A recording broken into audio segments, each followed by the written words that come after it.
Hello. Hello. Hi, everybody. Hello. Tony Peterson. I am new here. Nice to meet you. Nice to meet you too, Tony. Hi, Tony. Yeah, Nice to meet you. a rare Welcome early to the show. show. What? Yeah, so 509 Adventures.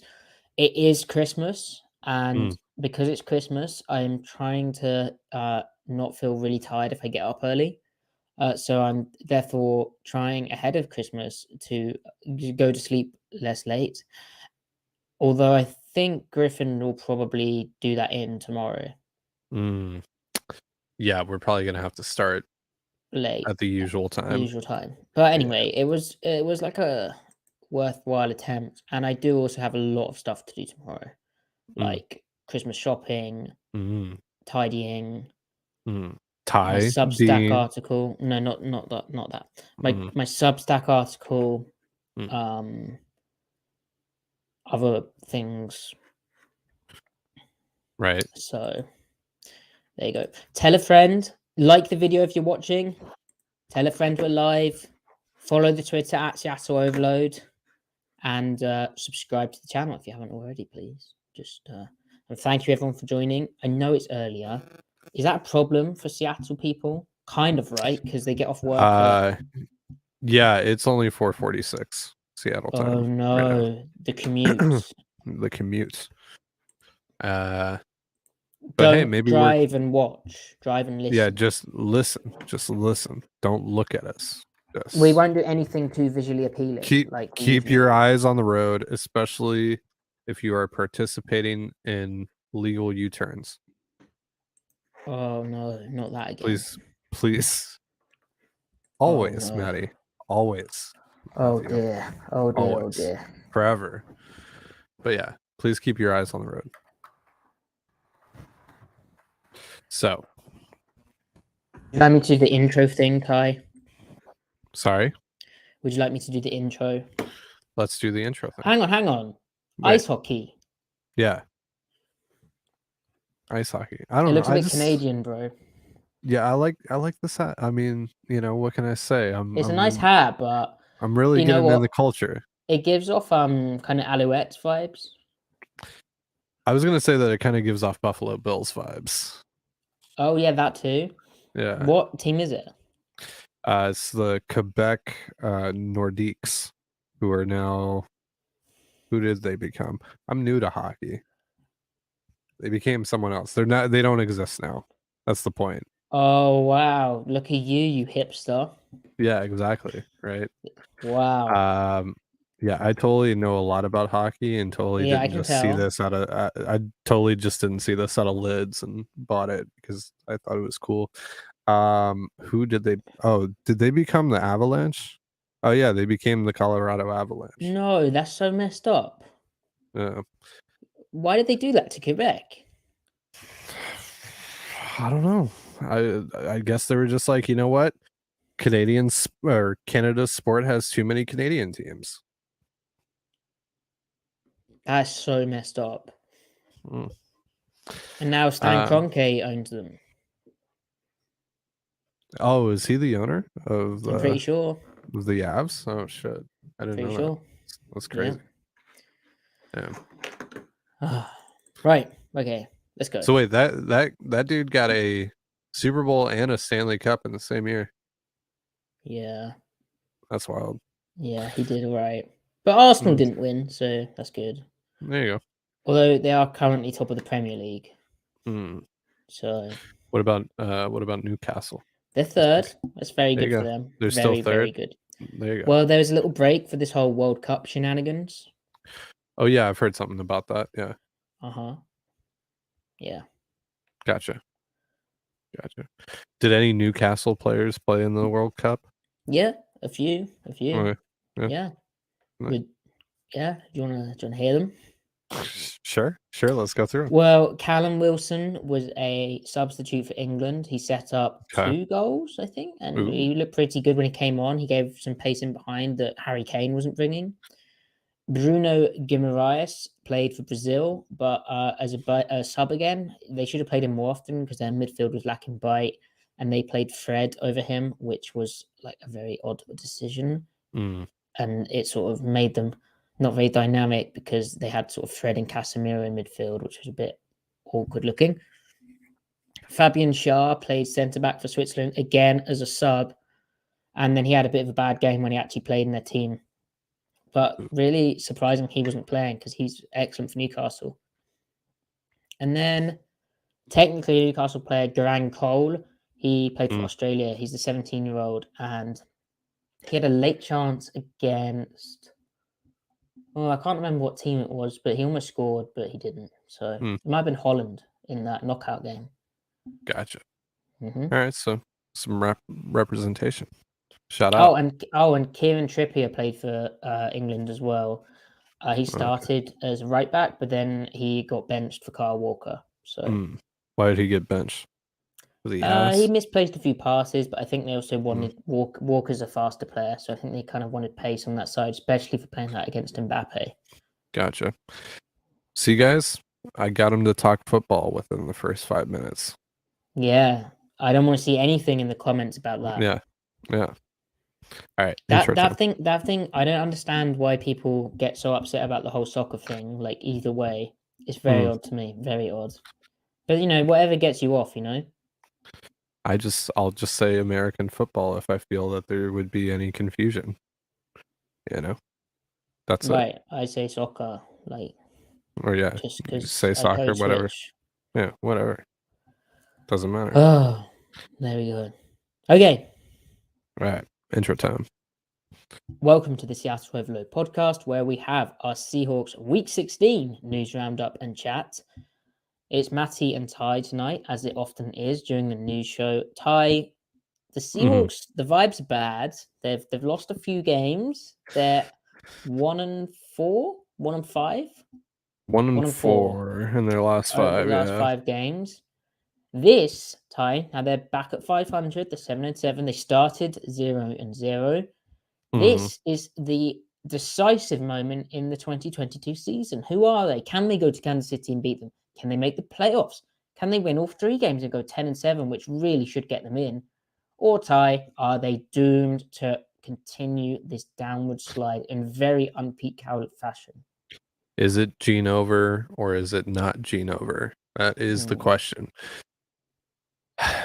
I guess we're gonna find out on Saturday, right? Like this is really it, and they have to have basically the game of their whole season to beat Kansas City because it's Patrick Mahomes, and can Geno outduel Patrick Mahomes? That's basically the question. And can this defense get any sort of stop? Can this defense do anything to give the Seahawks offense a chance without having to score 50 plus points in this game? That's basically the whole story going into this one. So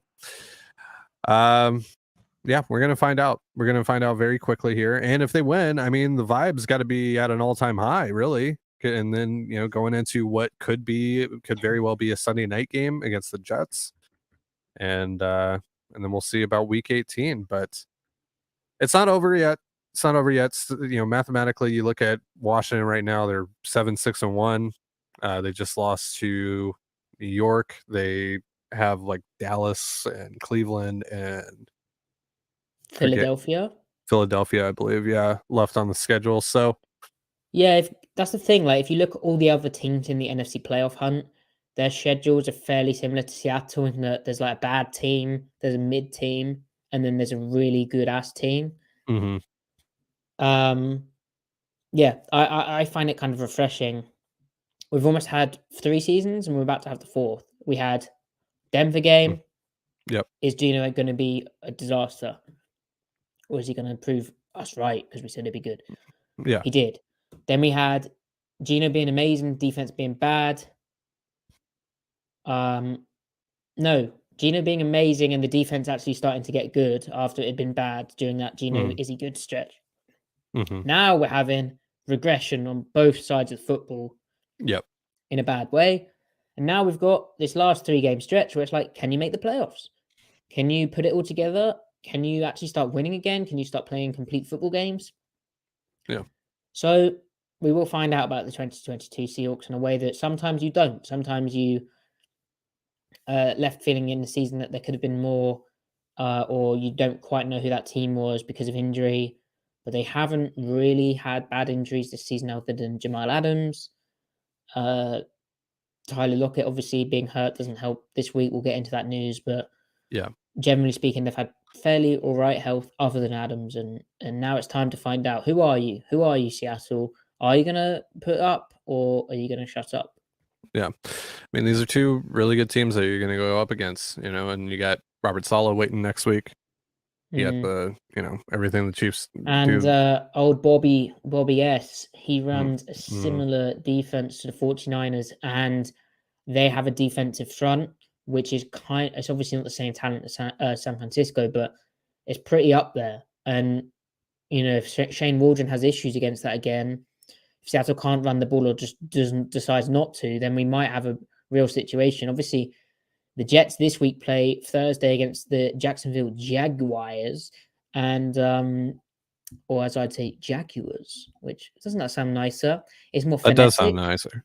More Yeah, phonetic. I You should agree. probably pronounce it like that. You know what I mean? Jaguars.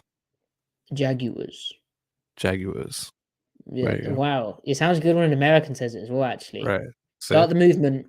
What do you say? Are you Jaguars or Jaguars? Jaguars. Yeah, that's Jaguars. Jaguars. Yeah. Brilliant. Gross. Yeah. But the Jets play the Jaguars this Thursday, and that's a real big game for them because they could fall to 7-9. Like, don't forget they're still in the playoff hunt. However, if they win that, then they're 8-8, and no, they can't be 7-9. They'd fall to 7-8, I think. Yeah, and then but if they win that, then they're 8-7. They're back in it, and then they go to Seattle with both teams needing a lot. So it's going to be a huge game, a real test. Obviously, that quarterback situation helps, but yeah, Gino revenge game. Oh my word. On the line. With a lot on the line. Huge storylines. All those Jets fans who actually they were Giants fans, but anyway, all the same, aren't they? These are New Yorkers. They Yeah, I'm walking here. Yeah. So yeah, that could be a lot of fun, but you got to take care of business on Saturday. And I mean, losing to the Raiders, losing to the Panthers, this is what you get now. You get losing a must-win to the game. Entire NFC South. Yeah, losing to the entire NFC South. This is what you get now. You get a must-win game at Arrowhead Stadium when, let's be honest, you didn't necessarily need to be in this spot. But yeah. Yeah. No, Kansas City, like I said this about the 49ers game, in that there wasn't that much hope. And the kind of hope was, well, it's a Pete Carroll team.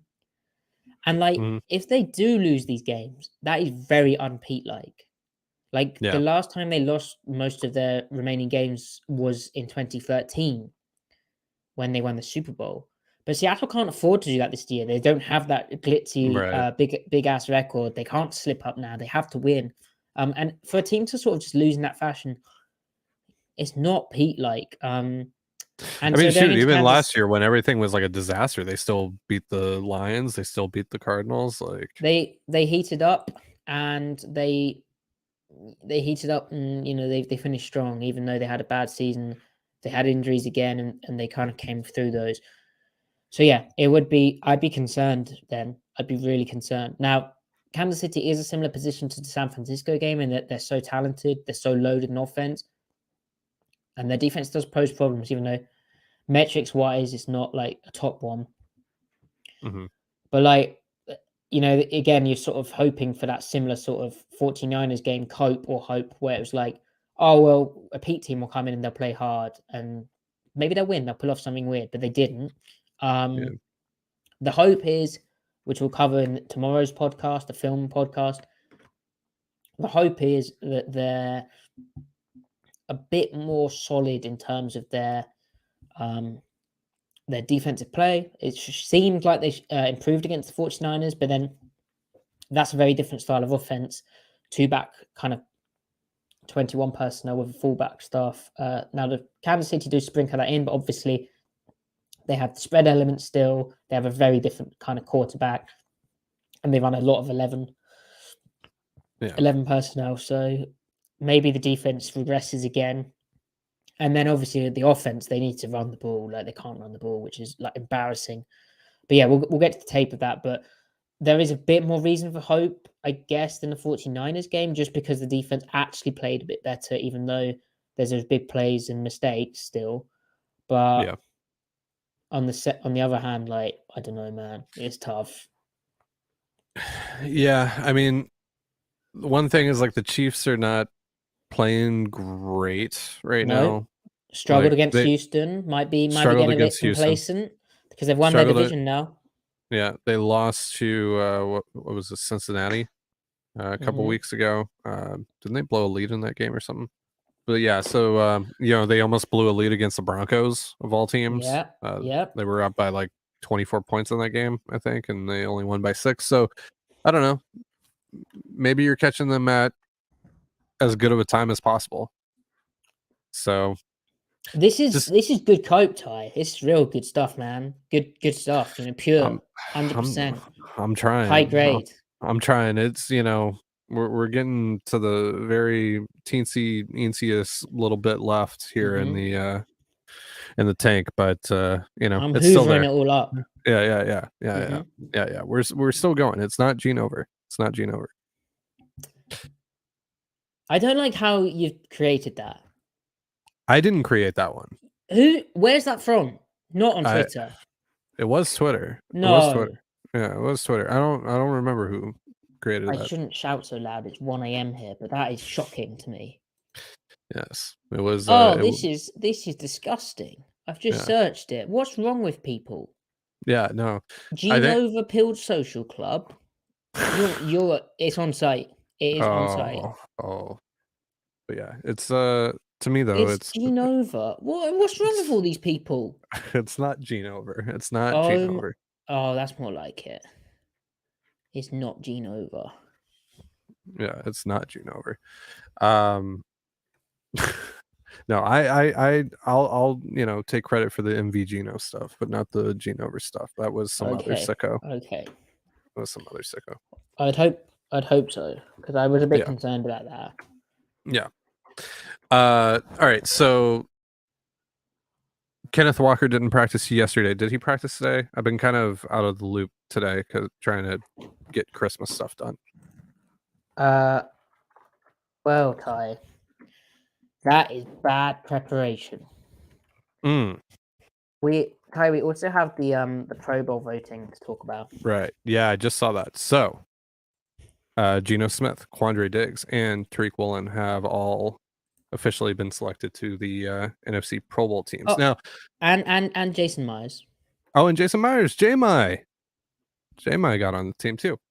So, so the thing about the Pro Bowl is, like, there isn't an actual like football game. They're doing like skills competitions or something. It's called the Pro Bowl games now. Right. So there isn't really like, it's not a typical Pro Bowl selection because now they've changed it.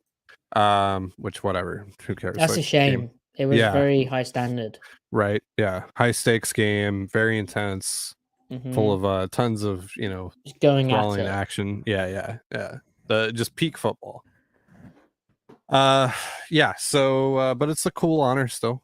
I'm sure there's like bonuses tied to that for some guys and whatnot. So, yeah, good for them. Congrats. And congrats to Tariq, because he was the highest vote getter at cornerback in the NFC. Yes. Yeah. So there you go. All right. Back. There was also 6 other Seahawks named as Pro Bowl alternates. Okay. Linebacker Jordan Brooks, special teamer Nick Ballore, outside linebacker Uchenna Nwosu, punter Michael Dixon, receiver Tyler Lockett, and receiver DK Metcalf. Kind of nuts that neither Lockett or Metcalf made the full-time roster, but I know receivers loaded around the NFL, and like they don't get the real crazy numbers, but still, like That is kind of crazy to me. I mean, yeah, good for them. See, the four guys, Diggs feels. I don't think he's played at a Pro Bowl level this year. No, like it's not really his fault either, but like okay. he hasn't made the plays to justify that. Gino has, although the production's dipped. Woolen has, although bad bust.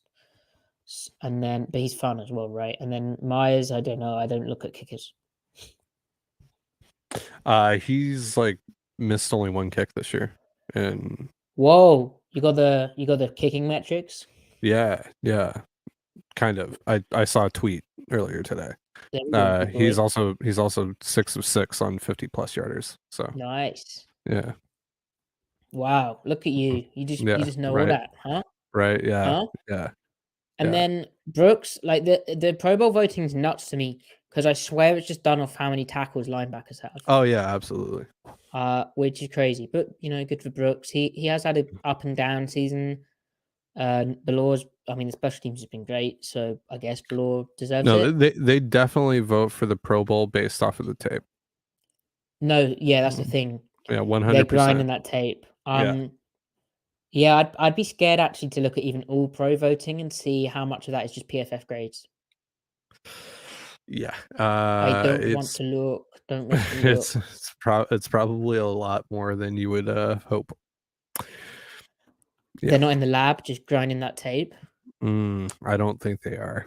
Hey, Ty, what Seahawks would be all pros right now this year? Don't say it. Don't say it. I'm not saying it. I'm not saying it. Yeah, I'm not saying it. Yep, you're right. Yeah. I'm not saying it. I know some people are saying it, but I'm not saying it. I do think Nwosu being an alternate is harsh. Like he doesn't have the highest sack numbers, so that's why. But in terms of like his performances each week, he's been outstanding. Like this last week, he was so good, even though he didn't have a sack. Right? He might have had a TFL, but yeah. Actually, maybe Jason Myers is an All-Pro. I don't know how the AFC kickers are. Oh, well, you did bring some big kicking numbers to the table. That's true. Possibly. That's true. I mean, didn't you hear those efficiency rates? Incredible stuff. All-Pro kicker Jason Myers. Let's go, wow. JMI. Very, very good. All right. So you mentioned Tyler Lockett. Yeah. He had surgery on his fingy. So he is rehabbing right now. But Pete Carroll yesterday said that the doctor said that his surgery went perfect, and that he thinks that he could only miss a week. Now we'll see. Some of Pete's estimates are sometimes not very accurate, but yeah. Well, so hold on now. He has the legitimate scale. It's true. Is it legitimate or is it not legitimate? It's a legit sprain. It's a legit ankle sprain. It's a legit knee, whatever, all that stuff. But yeah, it does seem like Lockett has a pretty good chance to at least play in one of these final 3 games here, which is cool for him on just a milestone level because he's 36 yards away from his 5th consecutive 1,000-yard receiving season. So wow, yeah, that's crazy. And like I've said this, fourth consecutive. Wow. And I've said this before, but like it's kind of easy to take for granted the consistent, steady level of production Seattle's had from their top 2 receivers in Metcalf and Lockett. And when Lockett hurts himself like this, you kind of realize, oh, maybe we did take that for granted a bit. The way the NFL works, the way life works, it can't last forever. And they don't, Marquise Goodwin stepped up in a big way as the wide receiver 3. But after that, like there's D. Eskridge, who's, he's not really doing anything.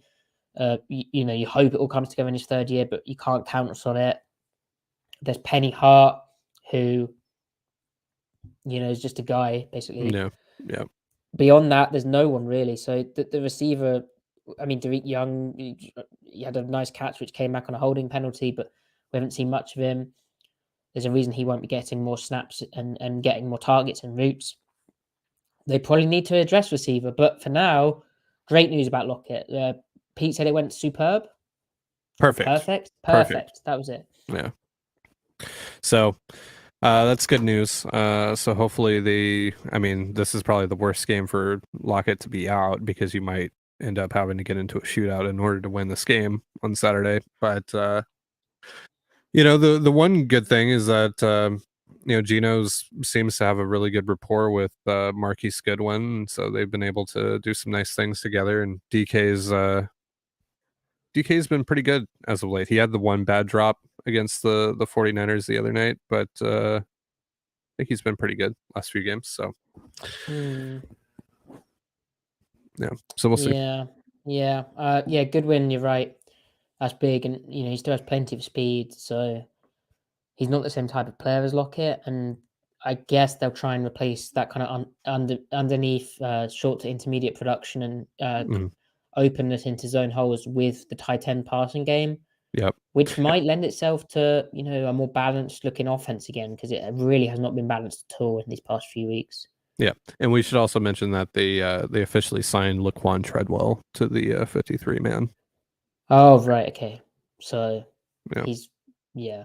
Okay. Right. So the practice report is out. Okay. And it's pretty bad reading for Seattle. Kenneth Walker has sat out for a second straight day of practice. Can you read the rest in that voice that you did last week? I don't know, man. I feel like that's a bit belabored. All right. Fine. Okay, fine. I'll do it. No, you want it. And then we'll talk about Kenneth Walker.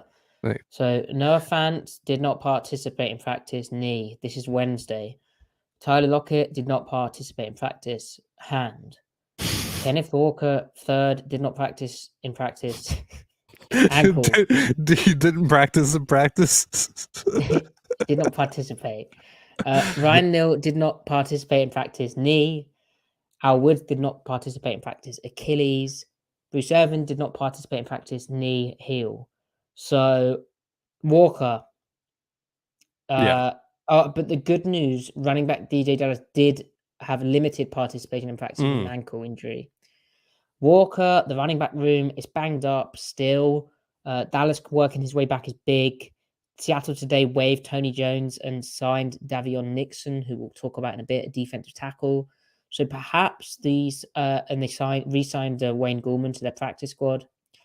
Perhaps they feel more optimistic about their running back room, and that's why they waived Jones. Maybe they just needed a space for a nose tackle because Al Woods is still on the Achilles with an injury report with an Achilles. But I don't know. The run game last week was so poor. They didn't commit to it. They didn't even try to do it really from under center.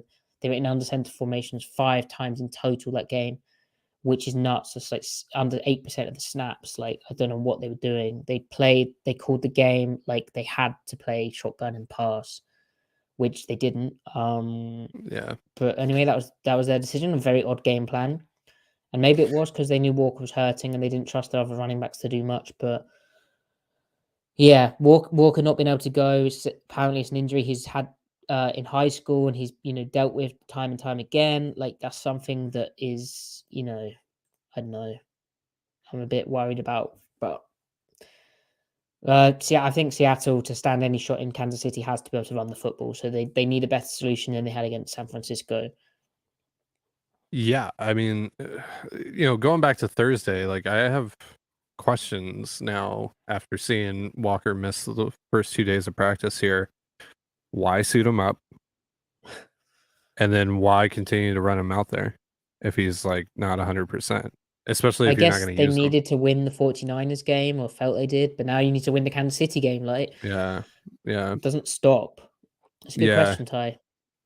Yeah, that's just that's weird. But yeah, they need a run game, and I don't think that DJ Dallas is an answer to that. Like, they probably need, like, if they're going to have any sort of real shot to get a run game going, they need Ken healthy, and I don't know. Doesn't seem like he's going to play.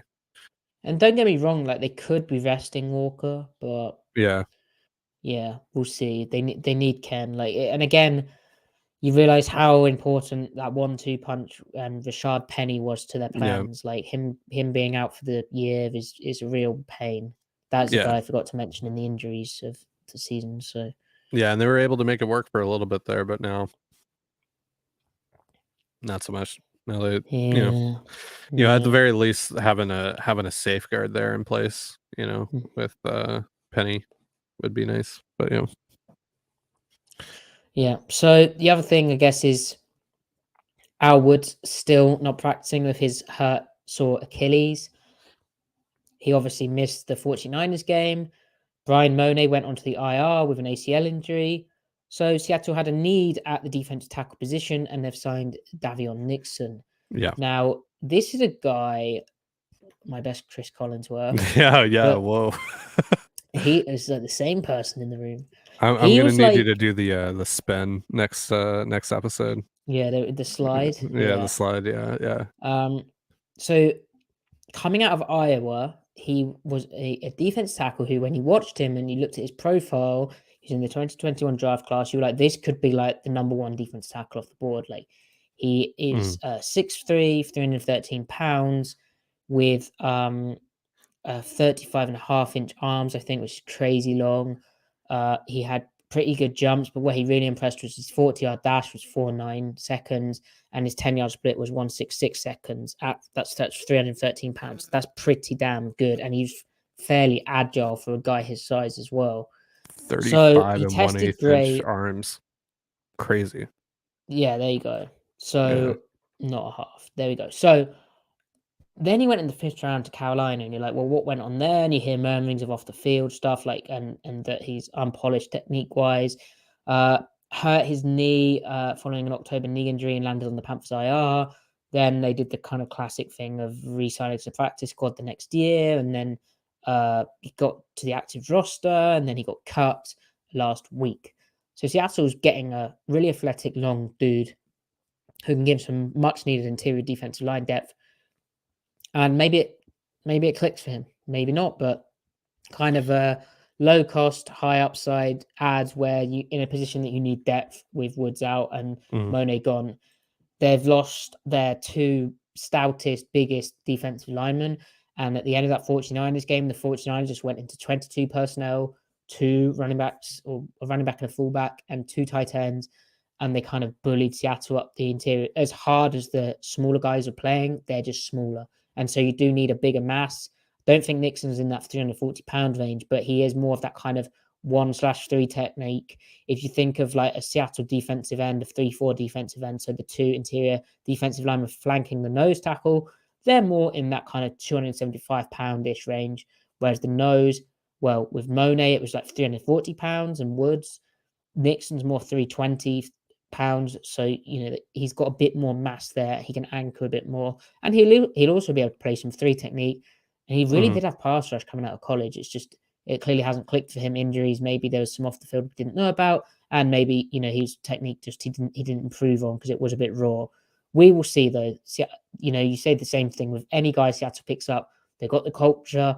Yeah. It might change of scenery. Carolina was by no means like an easy place to play. I don't think. Like, I think Snow, their defense coordinator, did some exciting things, but like Matt Rule's team was a bit of a mess. Was he So was he drafted by Fitterer? he was, and Seattle does go after these. He's drafted in 2021, so yeah. Yeah, there you go. He Yeah. Seattle does go after some similar types, as Pete's acknowledged, to Fitterer, so maybe they were interested in him as well. But a surprising day 3 pick. I really did think he'd go higher, but obviously, Mm-hmm. an example again, we're not privy to the information that NFL teams are, and so when someone slides like that, there has to be a reason that we don't know. Yeah. It's interesting. You like you said, you get the spot right now on the roster. You get the reps to give. Why not? You need to fill that role in some sort of way and get an interesting guy, just kind of a ball of clay, get him in there and let him have an audition and see what's good. Yeah. So the other three guys to talk about who didn't participate in practice, Bruce Irvin, knee heel. I mean, that's not surprising. Like, they play on a short week. They're probably just taking care of him. And I'm sure everyone's nursing stuff at this point, but he is 35 years old. He is a veteran. He needs that rest. Noah Fant, not practicing with a knee injury. That's probably a bit more worrying. Yeah. Don't know when that happens, but I mean, Colby Parkinson's nowhere near as good a blocker as Fant. And, you know, it would be nice to be able to run out 2 tight end sets and go back to the under center run game, given it was badly not there against 49ers and it hurt them. Mm-hmm. But if Fant can't go, then that's Disley and Parkinson's just not as good a blocker. So that would be I would like to see some under center stuff quite a bit. Some runs, some under center runs, some boots even. That would be cool. That would be preferable. That would be nice. That would be nice. Remember them? They were nice. Yeah, I remember those. Yeah. And then Ryan Neal not practicing with a knee injury. I mean, he just seems to be really nursing that. I think he'll probably play. He seems just incredibly, tough, like it's mental. But yeah, that sounds like a sore one. They're probably just keeping him out because he needs to recuperate it. His bursa, his sore knee. So we'll see. Yeah, so not a great injury report when you're going up against one of the best teams in all of football. And you've had maybe an example of how tough Thursday night football is. I guess the hope is that the extra days given the time to then get right for this Sunday because you get the extra days rest after the short week. But we'll see. Yeah, well, and like they also don't get the full week off Saturday and then a 10 a.m. start. They got it. Yeah, well, so the NFL moved most of the games to Saturday. There's only 3 games on Christmas, and they all suck, dude. They're all terrible. They're all bad matchups. You need to spend time with your family. Yeah, so it's watch this segue, by the way. Mm-hmm. Buccaneers Cardinals is the Sunday night game. Mm-hmm. Gross. Packers Dolphins is the first game, and then Maddie at 4:30 Eastern time, I believe, on Nickelodeon, you can watch Russell Wilson and the Denver Broncos take on Baker Mayfield, the Los Angeles Rams, in a very important matchup for the Seahawks in terms of draft position. Whose house? Rams' house. Yeah, because not only do we need the Rams to win that, but Seattle's going to hopefully beat the Rams when those 2 teams play. Yeah. So maybe Denver gets feisty and beats the Chargers or the Chiefs they've got after. But yeah. They really should lose both those games. So this is massive for the Jalen Carter, Will Anderson pick.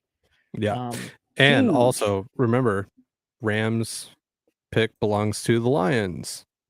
The Lions, you're pretty much more or less in line with right now, record-wise at least. So yeah, it's going to be a line off. Who was that? Where am I going with this? Where are you going with us? I don't know. Oh yeah, who have the other teams got on their schedule? The Cardinals, for instance, they're a problem. They're so bad. Oh yeah, they're trash. They're dog poo. Dog poo, yeah. Yeah, dog poo. I put Cardinals schedule in and it comes up with St. Louis. That's how done Arizona is. They have the Bucks, Falcons, and Niners next. St. Louis? St. Louis. Sorry. St. Louis. I'm St. Louis. St. Louis. Oh my god. Okay, so the Cardinals against the Buccaneers. Yeah. You know what? That could be a funny thing, like the end. Sure. Oh wow, that's the Christmas night game. That's the Sunday Christmas night game. Yeah. What are they doing? Yeah, what are they doing? That's literally what I was just saying. Yeah. I'm gonna watch that at 1:20 a.m. my time. Absolutely whiskeyed up. Bad football. In your Christmas sweater. I'm gonna be scotched. Oh, and then the Cardinals are at the 5-9 Falcons. Please. Although then that becomes a problem because the Falcons would be 5-10, mate. Or maybe 5-11. Oh. And then the Cardinals play at the 49ers, which is just going to be although San Francisco might rest some players. Okay, so the Cardinal, I can cope. They're the worst team I think I've seen, but I can cope. Yeah. I will cope. No Will Anderson Jr., no Jalen Carter for them. You will take Miles Murphy and you will like it, Arizona. Who else am I forgetting here in the crap standings? Well, let's go to mock draft, or not mock draftable, It's like, tankathon.com. which is funny because Tankathon, the actual argument is not to tank because 2 of the teams in the top 5 are from other picks. Yeah. Yeah. Good Haha, one. so funny. Good one. Yeah, great site name. Indianapolis is 4-9-1. Oh. Chicago is 3-11. They have the second pick right now. Oh. I think they play the Bills this week. Who do they play? Okay, so Indy's a bit of a problem. Yeah, they play the Bills this week. And then they play the Lions. And then they play... Oh, Indy play Chargers, Giants, Texans. So Indy probably beat the Texans. Yeah. Okay. So that's 1 win. So we're Gucci. They're 4-9-1 tie. Mm. I think you said 3. Did I? Yeah, you had me worried. God, I'm trash. Okay, so yeah, basically we need the Rams to beat the Broncos just to really take care of things. So come on, Baker. Whose house? Rams house. And when they get a first down, you scream, "First down!" Yes, although I have a feeling that is perhaps more pumped in noise than it is an actual crowd. And when our boys get a sack, you gotta yell, "Sack! Sack!" Yeah, that is very odd. They have a very odd stadium experience, although an amazing stadium, like the it's a nice looking spaceship stadium. sort of thing. Yeah, it is a nice looking stadium. All right, so Russell's likely going to play in this game. He was doing the press conference thing today, so I'm going to assume that he's playing this week. Now, Brett Rippon just scored the second most points of the Broncos season. I don't think you can bench him, Ty. Quarterback controversy in Denver? Question mark. Yeah. No. Okay, so that's interesting though, seeing Bobby play against Russ. That'll be fun. Yeah, that'll be fun. I'm gonna watch it. Yeah. Are you gonna watch the Nickelodeon broadcast? That's the important question here. I want to see like a awful game where it's bad, no one wins, and then they have to give out an MVP trophy to like a really upset player, like who just like doesn't want to be there. And they're like, for the children, you have to get slimed now. And they're like, I just want to go home. I think we should rig it to pick Russ, no matter what. We should just spam the vote button for Russ. Even if he loses, we have traction. That's like thousands of people. Share this with Reddit. Share this with Twitter. Make it happen. Make this viral. Some certain companies do rig the vote, don't they? It's true. That's true. Yeah, that's a whole other podcast, though. Yeah. Oh, it is. Yeah. Okay. So, yeah. Shout out to the Oscars. I do see a world where Denver does well, but then also Russ sucks against this kind of Rams defense. So, and like, they won't have forgot how to play against him. So, it's going to be a terrible game. Oh, it's going to be trash. It's going to be so bad. That's going to be like 9-6. What time is that? 4 Eastern. Yeah, I think it's like 4:30 Eastern. Beautiful. I can settle into that after my Christmas dinner. Stop the presses. We have a $5 super chat from Cameron. Cameron says, I can't wait to watch Baker beat Russ on Christmas Day on Nickelodeon. Santa better deliver. Let's go. Tell Santa. Yeah. Tell Daddy C. He's making a list. He's checking it twice. Gonna find out who's naughty or nice. Yep. Santa Claus, Maddie, not Father Christmas. Santa Claus. Okay, I get it. Is coming to town. He is. He's sending Russ down. Do you guys have a UK version of that song where it's Father Christmas is coming to town? It's like Father Christmas is coming to town. Yeah, yeah. We just don't want to be Americanized, so we've like changed the words. Popular culture, you know. Gotcha. Yeah. It's it's like a shield, a force field. Are you a Merry Christmas or a Happy Christmas guy? Oh, Merry, yeah. Yeah. Mary's Big better. on the Merry. Are Yeah. you not? No, You want to no, get on the no, merry-go-round? I'm Mary. I'm Oh, Mary. you're on the merry-go-round, huh? I'm Mary AF. Oh, Yeah. careful. Mm. Okay. Right. Okay, so finally, Ty, Yeah. uh, Pete Carroll spoke in a press conference and he Did he said know? some things which can be unpacked. Oh, for Yeah. real? All right. Now Like what? it's a few days before Christmas Day, so you shouldn't Mm. unpack before the big Right. day. Right. Of However, course. with Pete Carroll press conference quotes, you can unpack before the big day. We'll Can allow I it. can I shake the package at least? Can I like rip like a little corner off and like try to peek in there to see what it is? I don't know how you do that, Ty, because Father Christmas hasn't come yet. Oh, right. Silly me. You could do that on the day and then unwrap your present, but he Mm. delivers on the 25th. By Father C, you mean Pete Carroll, right? Oh no, he has delivered. So he said he spoke about the Seahawks 3-4 defense and he said how it gives us a ton of versatility. We have more versatility than we have ever had, and it's going to be better as we grow with it in the future. I know. But the versatility is special.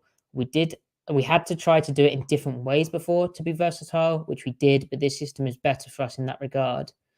So to me, that versatility he speaks about is basically the difference between running a 4-3 Mm-hmm. or running a 3-4, but with 4-3 personnel, which is Mm-hmm. basically what they started doing from 2020 onwards. And then now, where they're running a 3-4 with 3-4 personnel. So if you remember when they had 4-3 defensive end Carlos Dunlap playing outside linebacker, everyone knew he was going to pass rush.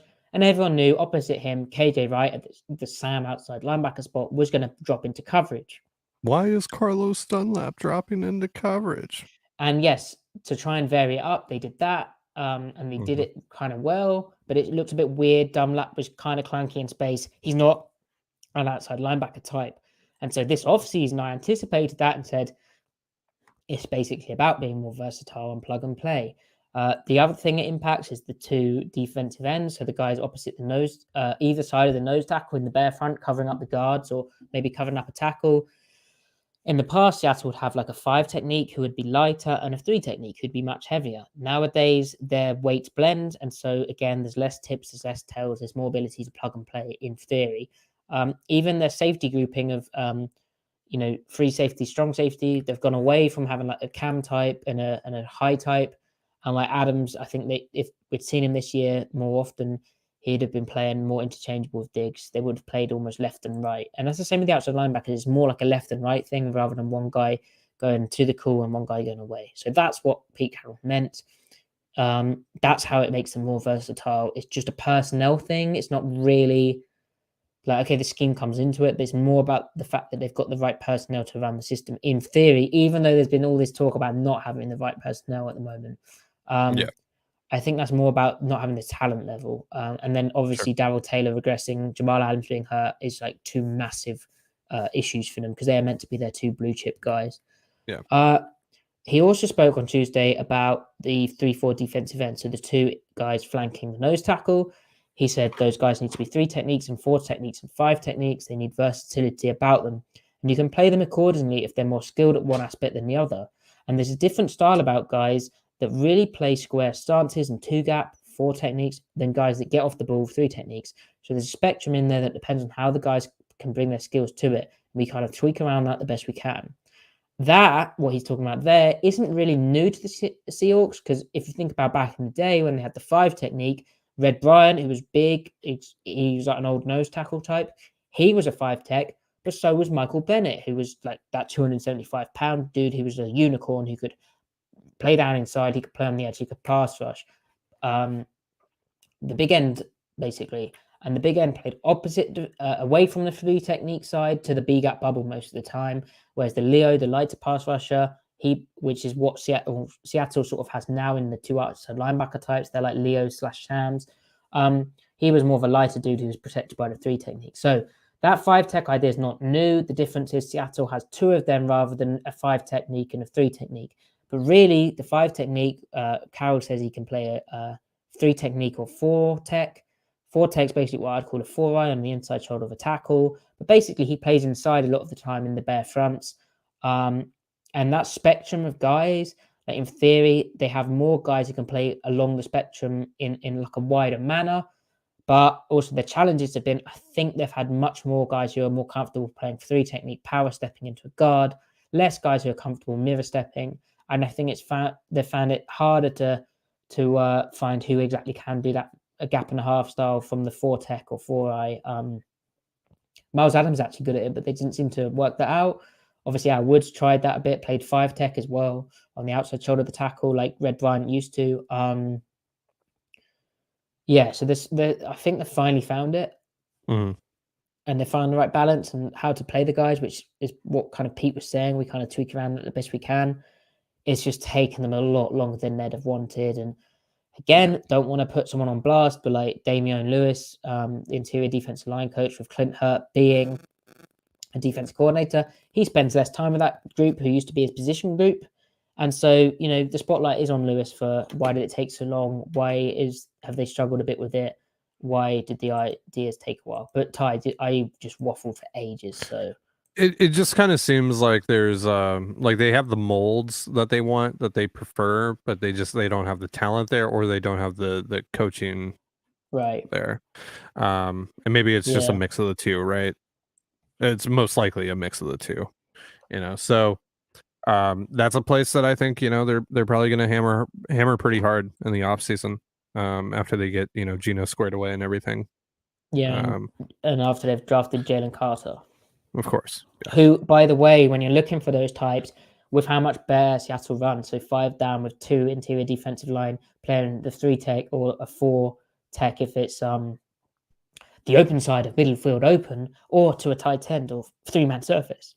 There we go. That was nice and jargony, but or jargony, but jargony, like a Dutch or German person. Yeah, I participate in some jargon. I bet you do. Yeah, but looking for that kind of type, you kind of want more of like a 3 technique guy who's plays more like a light defense tackle, like a rush 3, and can move around a bit from there. So like Carter is basically that on Juicy Juice. And so, yeah, I need to delve into him more. We'll have plenty of time to do that. Hopefully, though, Seattle's season is still alive after they beat Kansas City, and we're suddenly feeling massively optimistic. And we're like, wow, the defense did continue looking all right. And wow, they started running the ball again. And wow, Geno actually suddenly looked better because he didn't have to do everything by himself. And wow, Tyler Lockett's going to come back into the offense. And wow, Al Woods' Achilles is fine now. And wow, they're ready for a playoff push. And wow, they're going to go into San Francisco as the number 1 seed, and they're going to beat them because it's very hard to beat a team 3 times. And Seattle finally will get right and stop pooing their pants when they face the 49ers on offense. Happy days. Happy days. Merry Christmas. Yeah, Merry Christmas. We will see you before that, because we'll be back tomorrow with the Tape podcast. If you're watching live, please like the video. If you're watching live, please subscribe to the video. If you're watching live, please comment as well. It really does help. Cameron, thank you for your donation. Very kind. Also, people of listenership, please subscribe to the show, pass it on to a friend. 5-star review. It does really help. Thank you for downloading the podcast. Follow the Twitter at Seattle Overload. Follow Ty. It's at Dane Gunzelas. I messed that up on our video we did. Absolutely messed up. But honestly, it's a weird at. So why don't you have the tie in there, bro? I think that one was taken. No way. Yeah. There's another tie? Yeah, there's another Ty Gonzalez. I think, at least. I don't know. I'll check again. Maybe I'll change it. We'll take care of that. We'll take care of that. Okay. Yeah. We'll take care of that. Thanks, everyone. We'll be back tomorrow. Then we'll be back Saturday, Christmas Eve, getting you in the festive spirit with a live recap of the Seahawks. Hopeful. Keep the faith. victory in Arrowhead Stadium, which is going to be freezing cold apparently. So that's fun. Are you going to bring the Christmas tree hat back? Oh no, I'm going to do better than that. Oh, better. Yeah. Oh, so you got better than that. Sexy hats. All right. I need to get a sexy hat. Yeah, because Griff is gonna upstage you again as well. Yeah. I just had like a I just had like a little dumb blue hat. It was stupid. Yeah, so dumb. I felt awkward. I felt really awkward and left out. Oh yeah, no surprise. Bye guys. Bye.